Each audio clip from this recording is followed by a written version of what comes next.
বাংলাদেশের বর্তমান সিচুয়েশন খুব বেশি ভালো নেই। একই সাথে এই সিচুয়েশনের কারণে আমরা প্রবাসীরা যারা আছি পরিবারের সাথে সংযোগ নেই, নেটওয়ার্ক নেই, কোনোভাবে যোগাযোগ করার কোনো সুযোগ নেই। যে সুযোগটি আমরা পেয়েছি ওভার দ্য ফোন, সেটিও আমরা আসলে ভালোভাবে ব্যবহার করতে পারছি না। কাট হয়ে যাচ্ছে, কেউ এই পাশ থেকে শুনছে, কেউ ও পাশ থেকে শুনছে, কেউ এই পাশ থেকে শুনছে না, কেউ ও পাশ থেকে শুনছে না। এমন সিচুয়েশন নিয়ে কিন্তু আমরা যারা প্রবাসী আছি তারা যাচ্ছি। আর দেশে যারা আছেন তারা তো বিভিন্ন ধরনের রেস্ট্রিকশন এখন, সেনাবাহিনী রয়েছে রাজধানী জুড়ে, আর সারা বাংলাদেশে তো একটা নিরাপত্তার চাদরে ডেকে দেওয়া হয়েছে আহ, যাতে কোনো প্রকারের বিশৃঙ্খলা না হয়।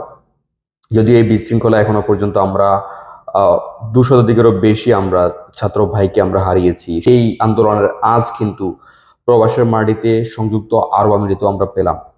সংযুক্ত আরব আমিরাতে বাংলাদেশের যে হত্যাযজ্ঞ চালিয়েছে বাংলাদেশের পুলিশ প্রশাসন, সেই হত্যাযজ্ঞের বিরুদ্ধে আসলে মিছিল হয়েছিল সংযুক্ত আরব আমিরাতে। আর সে কারণে কিন্তু সংযুক্ত আরব আমিরাতে 57 জন বাংলাদেশকে গ্রেপ্তার করেছে, যার মধ্যে 3 জনকে যাবজ্জীবন কারাদণ্ড দেওয়া হয়েছে। আর অন্যান্য যে 54 জন রয়েছে তাদেরকে 11 বছর 10 বছর বিভিন্ন মেয়াদে সাজা দেওয়া হয়েছে। আবার এদের মধ্যে অনেকে রয়েছে যারা অবৈধভাবে এই দেশে প্রবেশ করেছে বা বিভিন্ন ভিজিট ভিসা নিয়ে প্রবেশ করার পরে তাদের ভিসার মেয়াদ শেষ হয়ে গিয়েছে এবং অবৈধভাবে তারা বসবাস করে আসছিল, তাদেরকে কিন্তু 10 বছরের সাজা দেওয়া হয়েছে।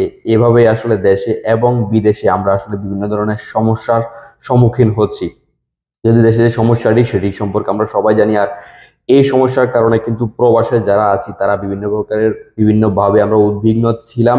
আর সেটির আবেগ থেকে কিন্তু সংযুক্ত আরব আমিরাতে আমাদের যে প্রবাসী ভাইরা রয়েছে তারা রাস্তায় নেমে যায়, প্রোটেস্ট করে।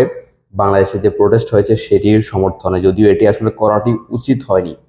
শুক্রবারে অনেকে আমাকে ফোন দিয়েছিলেন, অনেকে আমার কাছ থেকে জানার চেষ্টা করেছিলেন সংযুক্ত আরব আমিরাতে কোথাও প্রোটেস্ট হবে কিনা, তিনি বা তারা সেখানে পার্ট নিতে পারবেন কিনা। আমি যতজনের সাথে আমার সংযোগ হয়েছে, যতজন আমাকে কল করেছেন বা টেক্সট করেছিলেন, সবাইকে আমি না করে দিয়েছি। যাতে, কারণ সংযুক্ত আরব আমিরাতের নিয়ম, সংযুক্ত আরব আমিরাতে শুধু আমি বলবো পুরো গালফেরই আরব দেশগুলোতে একই ধরনের নিয়ম রয়েছে, কারণ এখানে রাজশাসন, এখানে আমাদের মতো গণতন্ত্র নেই যে গণতন্ত্র আদায়ের জন্য আমাদেরকে রাস্তায় নামতে হবে বা এই ধরনের কোনো সুযোগ সুবিধা থাকবে প্রোটেস্ট করার মতো।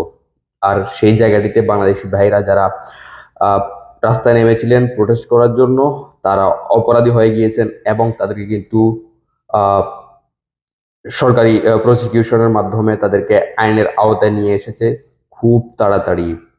এখানে আসলে দুঃখ প্রকাশ ছাড়া কিছুই করার নেই, কারণ স্পষ্টই তারা নিয়মের যে লঙ্ঘনটি সেটি বিদেশের মাটিতে করেছে। আমরা যারা আছি আমাদেরকে অবশ্যই আহ, আমাদের স্ব স্ব যেই দেশে আমরা বসবাস করছি, নিজের মাতৃভূমি এবং নিজের আপনজনকে ছেড়ে জীবিকার তাগিদে আমাদেরকে অবশ্যই সেই দেশের নিয়ম কানুন মেনে চলতে হবে। সবাই ভালো থাকবেন।